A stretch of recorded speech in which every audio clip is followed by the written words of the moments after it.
नमस्कार जी, पंजाब इंजीनियरिंग इंदौर में आपका स्वागत है। ये अपनी 3 HP सिंगल फेस मोटर के साथ mini rice mill making machine है। इसमें आप धान से चावल निकाल सकते हैं, प्लस आप इसमें गेहूं वगैरह भी क्लीन कर सकते हैं। अगर गेहूं में मिट्टी है, डंठल है या कुछ है वो भी क्लीन हो जाएगी।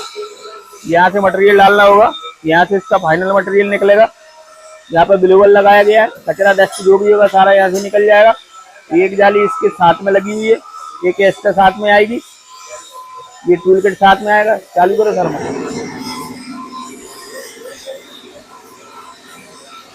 पूरी हैवी ड्यूटी मशीन है और इस मशीन को लेने के लिए आप हमारे नंबरों पर संपर्क कर सकते हैं। संपर्क करोगे तो मशीन ट्रांसपोर्ट के माध्यम से आपके घर भिजवा दी जाएगी। और भी हमारी कंपनी में कई प्रकार की ऑटोमेटिक मशीन है, इसकी सारी जानकारी इस बुक के अंदर दी गई है। और यह बुक प्राप्त करने के लिए आप दिए गए नंबरों पर संपर्क करके व्हाट्सएप पर कोरियर एड्रेस वगैरह भेजोगे तो यह बुक निःशुल्क डाक द्वारा आपके घर पहुंचा दी जाएगी। बहुत बहुत धन्यवाद।